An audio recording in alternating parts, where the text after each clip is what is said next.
September 1945. Yokohama Harbor. Rain drifted through the shattered docks where burned cranes leaned over the black water like broken steel skeletons. American cargo ships sat anchored beyond the shoreline, unloading crates of medical supplies, fuel drums, and military rations into a country that had only weeks earlier sworn to fight to the death. Near the edge of the harbor, rows of temporary processing tents stretched across muddy ground surrounded by coils of wire and wooden guard posts. Inside the enclosure, dozens of Japanese women stood silently in worn uniforms and patched civilian coats. Some had served as radio operators. Others had worked in military hospitals, supply offices, or civil defense units during the final months of the war. Most had spent years hearing the same warnings. If captured by Americans, they would be beaten, humiliated, violated, killed. Then, through the cold evening air, steam began rising from behind one of the canvas buildings.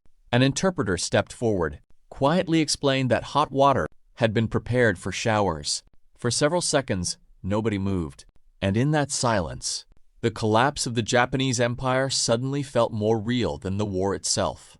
By the summer of 1945, Japan was no longer fighting for victory. It was fighting to survive. Months earlier, American B-29 bombers had begun devastating Japanese cities with relentless firebombing campaigns. On the night of March 9, 1945, Tokyo burned beneath one of the deadliest air raids in human history. Entire neighborhoods disappeared under walls of flame as wooden homes collapsed into narrow streets, filled with smoke and ash. Tens of thousands died in a single night. Similar attacks followed across Osaka, Kobe, Yokohama, and dozens of smaller industrial cities. Factories struggled to function. Rail lines were damaged repeatedly. Food shipments slowed across the islands. In many urban districts, civilians survived on thin rice portions, roots, and diluted soup. Children were evacuated into the countryside while government loudspeakers continued promising national endurance and final victory. But behind official speeches, Japan's military leadership understood the reality. The Imperial Japanese Navy had been shattered. Fuel reserves were critically low. Experienced pilots were disappearing faster than they could be replaced. American submarines controlled major shipping routes, cutting off supplies from occupied territories across Asia. By mid-1945, even basic medical equipment had become scarce inside military hospitals. The fear of invasion consumed the country. Military planners prepared for what they believed would be the final battle on the Japanese homeland itself. Civilians were organized into emergency defense groups. Schoolgirls trained with bamboo spears. Women worked in ammunition factories, communications offices, field hospitals, and civil defense units as the government mobilized nearly every remaining resource for national survival. At the same time, wartime propaganda intensified. Newspapers, radio broadcasts, military instructors, and local officials repeated horrifying stories about Allied troops. Civilians were told that surrender meant a disgrace worse than death. Rumors spread that captured women would face torture, assault, or public humiliation. Many Japanese families kept cyanide capsules, grenades, or hidden knives inside their homes as American forces advanced closer to the main islands. The memory of battles like Saipan and Okinawa deepened these fears. On those islands, thousands of civilians chose suicide rather than surrender. After hearing years of propaganda describing Americans as monsters, entire communities jumped from cliffs or used explosives against themselves and their families as the front lines collapsed around them. By August 1945, that atmosphere of fear covered Japan like smoke. Then came Hiroshima. 3 days later, Nagasaki. And beneath the growing shock of atomic destruction, the foundations of Imperial Japan began to break apart in ways few civilians could fully understand yet. On August 15, 1945, millions of Japanese civilians gathered around radios to hear a voice most had never heard before. Emperor Hirohito spoke slowly through layers of static and formal imperial language, announcing that Japan would accept Allied surrender terms. For many listeners, the meaning was confusing at first. The word surrender itself was never spoken directly, but across factories, military barracks, hospitals, and crowded city shelters, the reality gradually settled in. The war was over. For some, the announcement brought relief so overwhelming that people collapsed into tears where they stood. Others stared silently at the ground, unable to process the idea that the empire had lost. In military compounds across the country, officers burned documents through the night while soldiers destroyed equipment, buried weapons, or waited for orders that no longer seemed clear. Among Japan's women auxiliaries and wartime support personnel, uncertainty spread rapidly. Thousands had served throughout the final phase of the war in communication stations, anti-aircraft observation posts, transportation offices, hospitals, supply depots, and emergency civil defense organizations. Many wore simplified military uniforms, but held ambiguous legal status after the surrender. Some feared arrest as enemy personnel. Others worried they would be abandoned completely as government structures dissolved around them. At the same time, Allied occupation forces were preparing to enter Japan itself. When American troops landed near Tokyo Bay in late August 1945, they entered a nation physically exhausted and psychologically shattered. Entire districts lay flattened by bombing. Railway stations overflowed with displaced civilians searching for missing relatives. Black markets formed almost immediately, beside ruins where official food distribution systems had collapsed. Occupation authorities moved quickly to establish order. Temporary holding and processing centers appeared near ports, military installations, and transportation hubs. Prisoners, auxiliary workers, nurses, clerks, and surrendered personnel were gathered, identified, medically inspected, and documented before reassignment or release. Conditions varied widely depending on location and available supplies, but Allied commanders understood that sanitation and disease control had become urgent priorities in a country weakened by malnutrition and overcrowding. For many Japanese women entering these camps, fear remained stronger than exhaustion. They had grown up under years of wartime indoctrination that portrayed Allied soldiers as brutal occupiers incapable of mercy. Even routine procedures, standing in line for registration, surrendering personal belongings, receiving instructions through interpreters, felt terrifying because nobody knew what would happen next. Inside several camps near Yokohama and Tokyo, rumors moved faster than official information. Some women whispered that executions would begin after interrogation. Others believed prisoners would be shipped overseas or placed into forced labor. Then came small, almost ordinary moments that many survivors would later remember with startling clarity. A cup of coffee handed across a table, a medic treating infected feet without shouting, clean blankets stacked beside cots, and in one processing compound near the docks, steam rising quietly from a building where hot water had been prepared for exhausted prisoners who had spent years living inside the machinery of total war. For years, the Japanese wartime government had carefully shaped how civilians imagined capture. School textbooks, newspapers, military instructors, and radio broadcasts described Allied soldiers as violent enemies who showed no respect for Japanese lives. Stories from earlier battles were often exaggerated or selectively retold to reinforce one message above all others: surrender invited shame and destruction. Women heard these warnings constantly. Civil defense volunteers were instructed never to trust invading troops. Nurses and communication workers stationed near coastal defenses were sometimes told to carry poison or destroy sensitive materials before capture. Across Japan, families discussed suicide as a final duty if American forces reached the homeland. By 1945, these fears no longer existed only as propaganda. They had become psychological reality. The Battle of Okinawa intensified that terror. Civilians trapped between Japanese-American lines witnessed mass death on a horrifying scale. Some Japanese officers encouraged civilians to avoid capture at all costs, leading entire families to leap from cliffs or use grenades against themselves. Survivors carried those stories back across Japan, where rumors spread faster than facts. So when women entered Allied-controlled camps after the surrender, many expected cruelty immediately. Even ordinary American behavior could feel suspicious. Guards speaking calmly were assumed to be hiding darker intentions.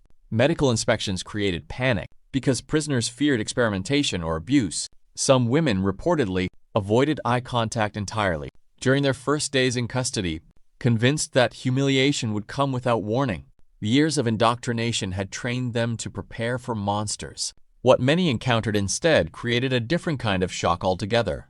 The most powerful moments in war are not always explosions or battles. Sometimes they are painfully simple. By late 1945, millions of Japanese civilians had endured years of scarcity, fuel shortages, limited heating. Bombing raids destroyed water systems across major cities. Soap became difficult to obtain. Clothing was repaired repeatedly until fabric nearly dissolved from wear. In overcrowded shelters and emergency facilities, even clean water could feel like a luxury. Inside that environment, physical exhaustion slowly altered emotional expectations. People stopped hoping for comfort. Survival became enough. That is why many occupation camp memories focused not on dramatic events, but on small details that seemed impossible after years of hardship. Prisoners remembered white bedsheets, fresh bread, medical disinfectant, warm coffee, functional toilets.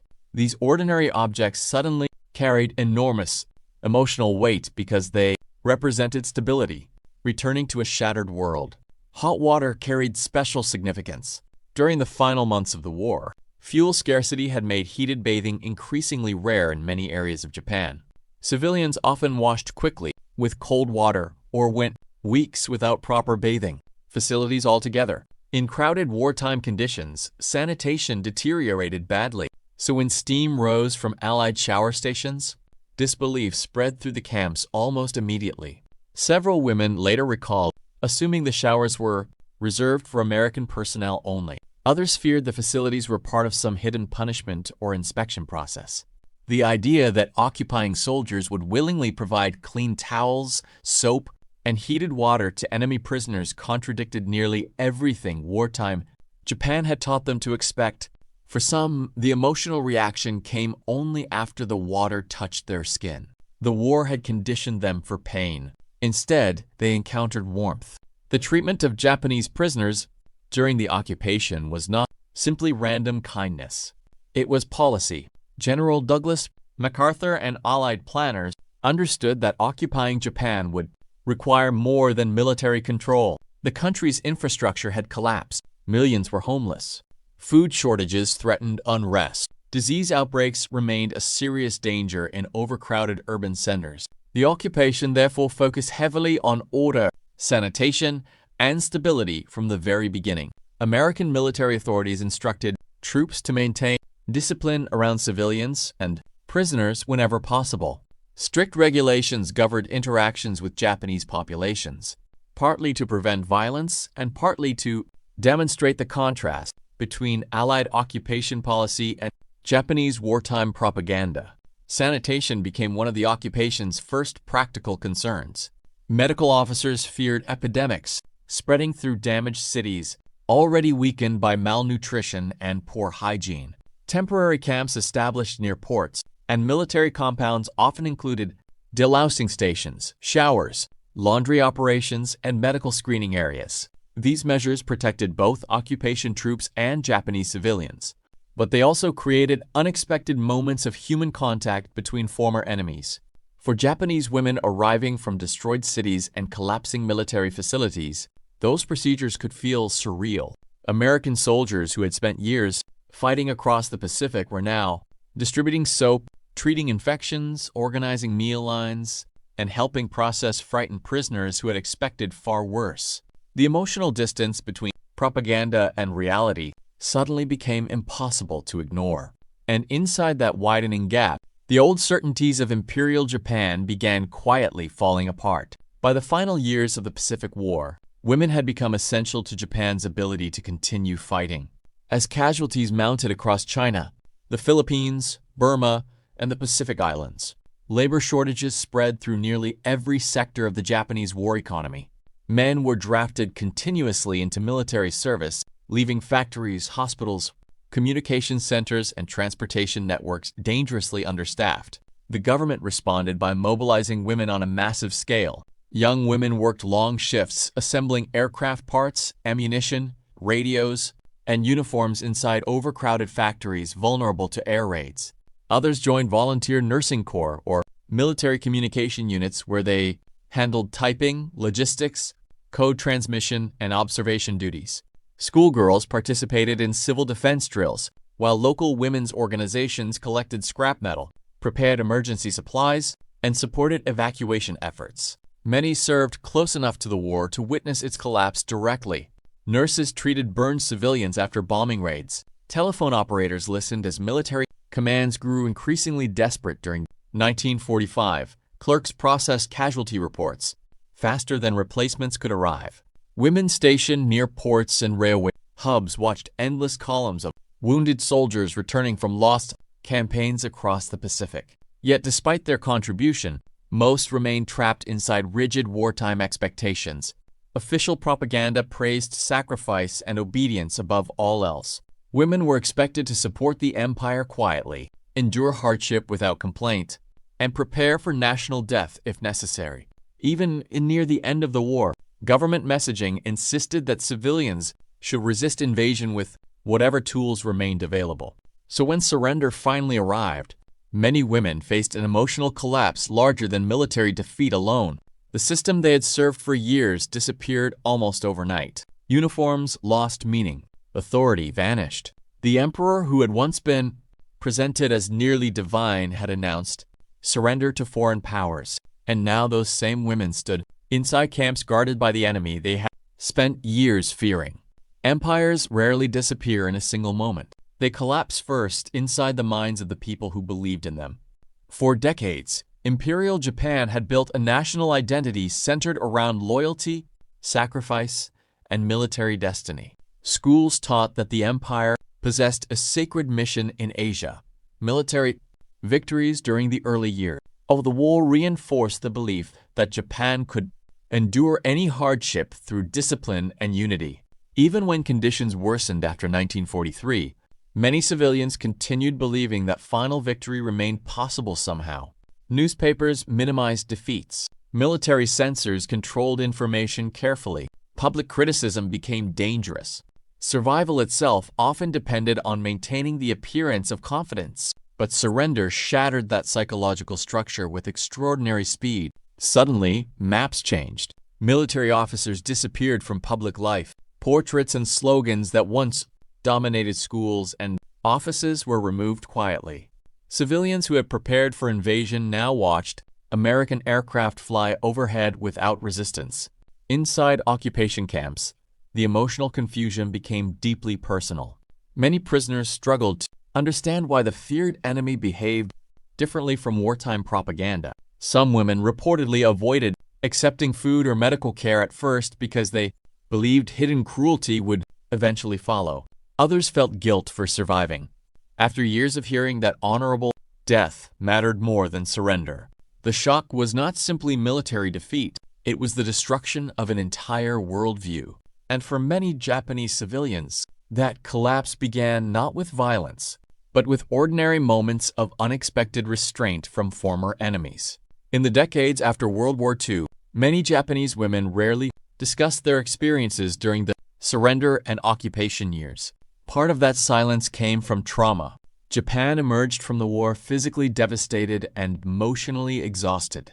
Survivors focused on rebuilding homes, finding food, supporting families, and adapting to a completely transformed society. Public conversations about fear, surrender, or captivity often remained private because memories of defeat carried deep national shame during the early post-war years. Many former auxiliaries also occupied an uncertain place in history. They had not been frontline soldiers, yet they had served the wartime state directly. Some feared criticism. Others believed their experiences were insignificant compared to the suffering endured by civilians killed in bombings or soldiers who never returned from overseas campaigns. As a result, countless personal memories faded quietly into family conversations rather than public records. But historians studying occupation testimonies later noticed something remarkable.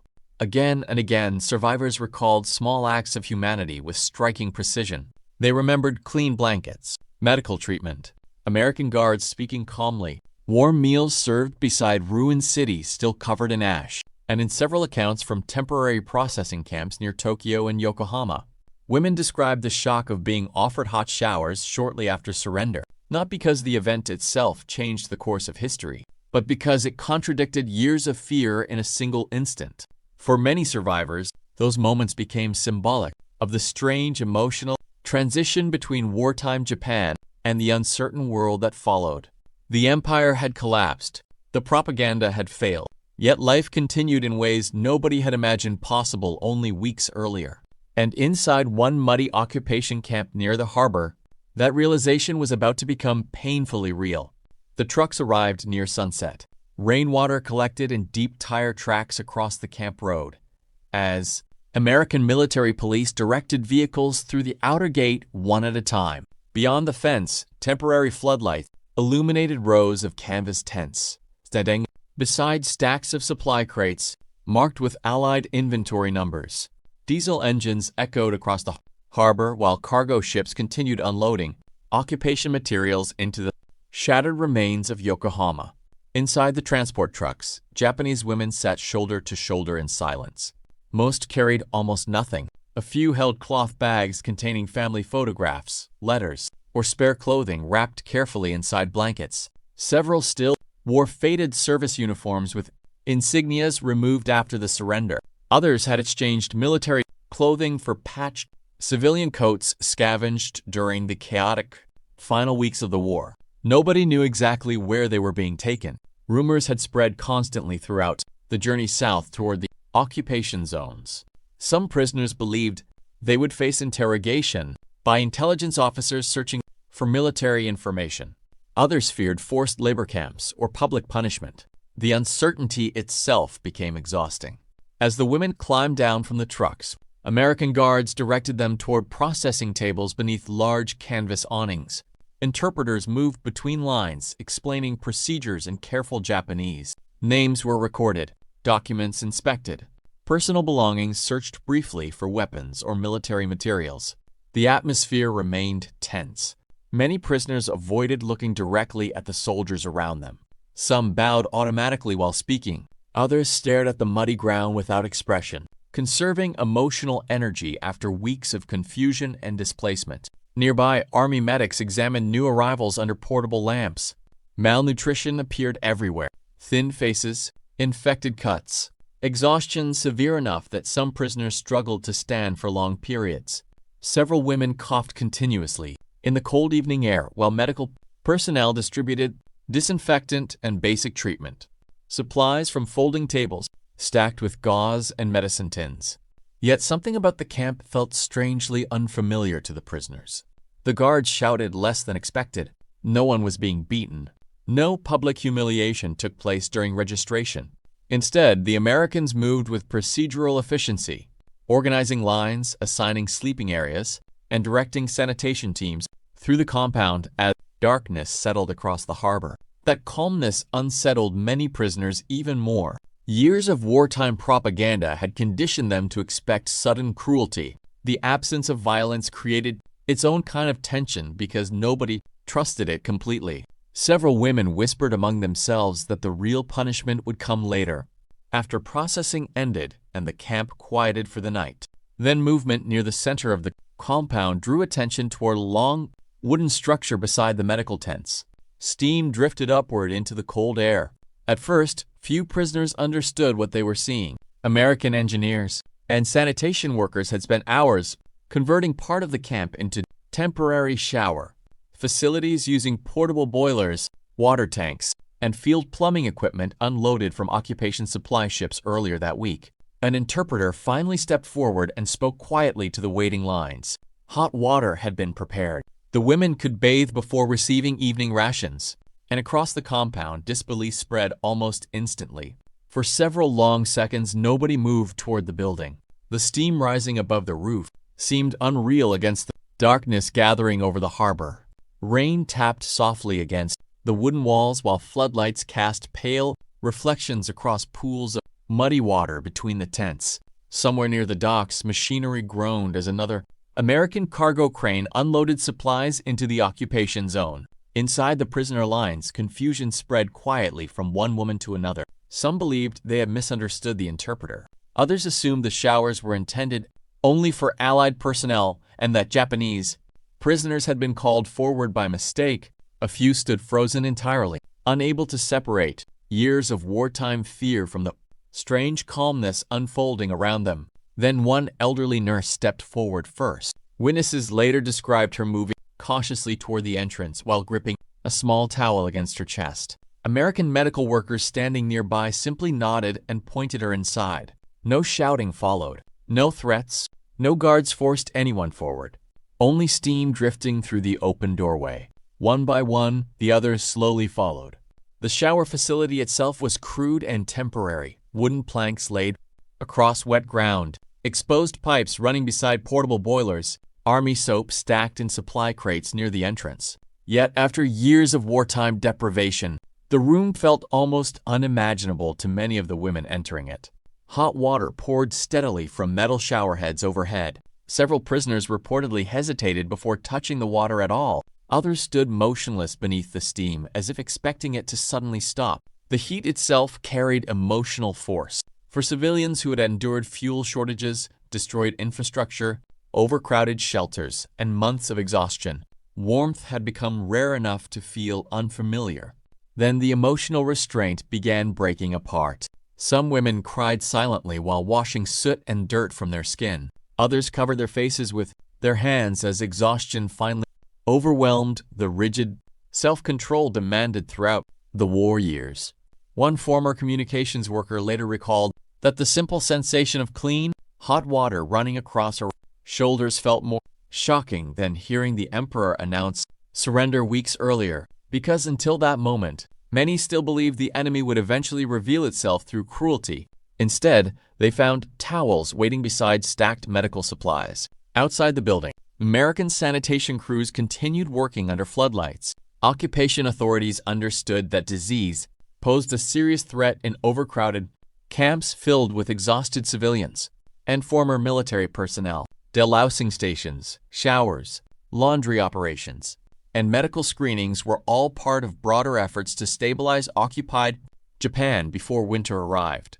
But policy alone could not fully explain the emotional impact unfolding inside those walls. For the Japanese women standing beneath the steam, the moment represented something larger than hygiene. The war had trained them to expect humiliation after surrender.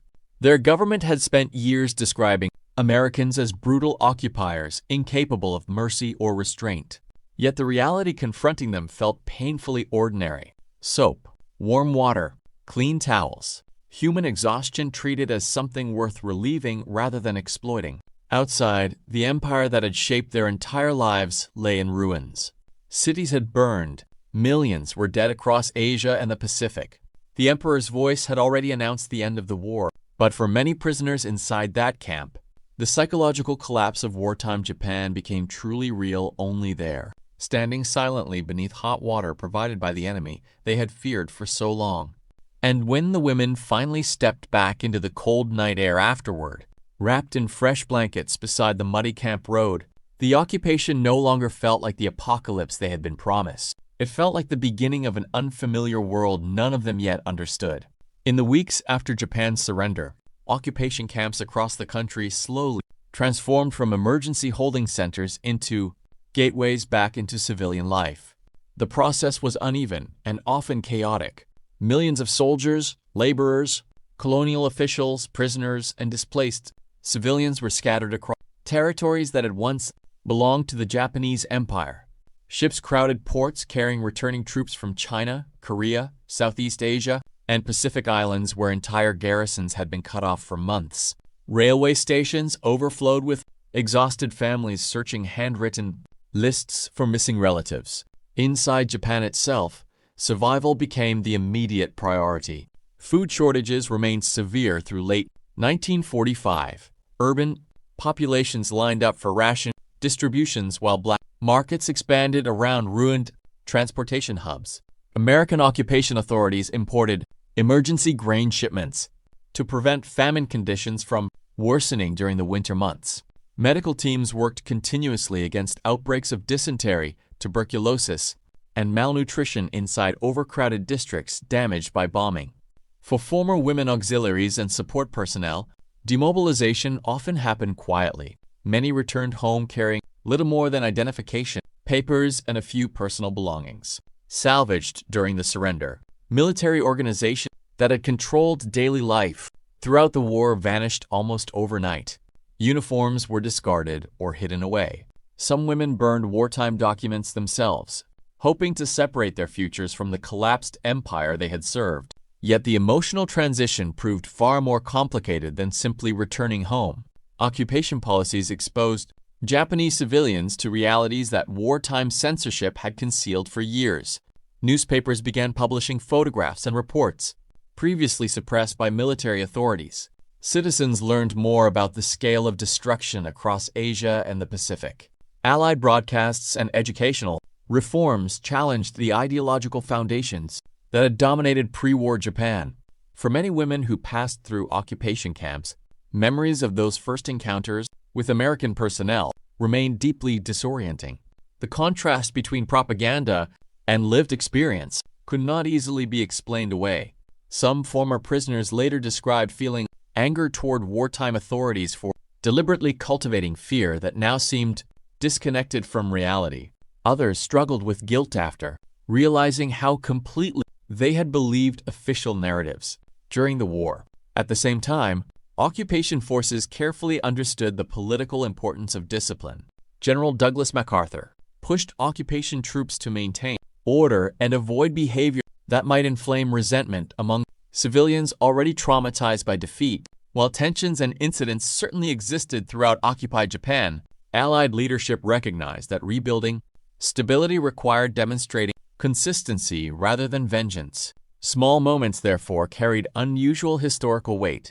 A medic treating a prisoner respectfully, a soldier sharing cigarettes beside a ration line, a heated shower prepared for exhausted women who had expected brutality instead. These encounters did not erase the devastation of the war or the suffering endured across Asia and the Pacific, but they helped shape the fragile, emotional atmosphere of the occupation's earliest months, when both victors and defeated civilians were still learning how peace would actually function after years of total war. And beyond the camps and ruined harbors, Japan itself was already beginning a transformation that would permanently alter the balance of the post-war world. By the early 1950s, the Japan that emerged from occupation looked profoundly different from the country that had surrendered in 1945. The imperial military structure had been dismantled. Wartime ministries disappeared. New constitutional reforms limited Japan's ability to wage war while expanding political rights that had once been tightly restricted. American occupation authorities introduced educational changes, labor protections, and legal reforms designed to reshape the nation into a stable post-war ally in Asia. For ordinary civilians, however, recovery happened more slowly and far more personally. Cities rebuilt themselves block by block. Through years of shortages and reconstruction, families searched for relatives who never returned from overseas battlefields or Soviet prison camps. Former soldiers attempted to reintegrate into civilian life, while widows and displaced survivors carried the emotional scars of defeat into an uncertain future. Women who had served in wartime auxiliary roles often disappeared quietly back into society. Many married, raised families, or entered the workforce during Japan's long economic recovery. Some rarely spoke about the final months of the war at all. In post-war culture, memories connected to surrender could carry complicated emotions: shame, grief, confusion, or simple exhaustion from experiences too difficult to explain fully. Yet historians studying oral testimonies decades later noticed how frequently survivors returned to ordinary details when describing the occupation's beginning. Not speeches, not military ceremonies, not political reforms. They remembered sensations: the smell of soap after months without it, fresh bread distributed beside bombed streets, American medical disinfectant inside overcrowded clinics, and the shock of hot water touching skin after years spent preparing for death rather than survival. Those memories mattered because they revealed something larger about the psychological end of the war. The Pacific conflict had been fought with extraordinary brutality. From Pearl Harbor to Okinawa, both sides experienced years of dehumanization shaped by propaganda, racial hatred, mass casualties, and relentless combat across enormous distances. By 1945, Millions believed coexistence between enemies had become impossible. Yet, occupation forced former enemies into direct daily contact almost immediately. American troops walked through Japanese cities that had once vowed resistance to the last civilian. Japanese civilians encountered soldiers they had been taught to fear since childhood. In that tense environment, simple acts of restraint often carried enormous symbolic power. This did not mean the occupation was free from tension or inequality. Japan remained under foreign military control. Black markets, poverty, resentment, and cultural friction existed throughout the occupation years. Many civilians continued struggling with hunger and trauma long after the surrender ceremony aboard the USS Missouri. But the occupation also prevented the catastrophic collapse many Japanese had expected. Instead of mass executions or systematic revenge, the country experienced reconstruction under Allied supervision. Over time, the relationship between Japan and the United States evolved from bitter, wartime enemies into close strategic allies during the emerging Cold War. And for some women who stood inside those muddy camps near Yokohama in 1945, the memory that remained strongest was not the moment bombs fell or surrender was announced. It was the moment they realized the world ahead would not unfold according to the fears they had carried through the war. Because sometimes history changes not only through battles or political declarations, but through quiet moments when human beings discover that reality is different from everything they were taught to believe. Wars are often remembered through explosions, victories, and the names of generals. But for the people who survived them, memory works differently. Sometimes history lingers inside smaller moments. The sound of boots outside a prison tent, the smell of wet canvas after rain, or the feeling of hot water against skin after years spent preparing for suffering. In the ruins of post-war Japan, many civilians discovered that the enemy they had feared for so long did not fully resemble the image created by propaganda and desperation. That realization did not erase the brutality of the Pacific War. Nothing could erase the burned cities, the millions dead across Asia, or the trauma carried home by survivors on every side of the conflict. But in the fragile weeks after surrender, ordinary acts of restraint and dignity helped prevent a defeated nation from collapsing even further into chaos and revenge. For the Japanese women standing inside those occupation camps near Yokohama, the hot showers were never really about comfort alone. They represented the sudden collapse of certainty. The empire that had defined their lives was gone. The world they expected after defeat never arrived in the way they had imagined. And in that strange silence after war, humanity appeared not through speeches or ceremonies, but through simple gestures that contradicted years of fear. Long after the floodlights dimmed over the harbor and the temporary camps disappeared, many survivors remembered that warmth more clearly than the propaganda that once told them to fear it.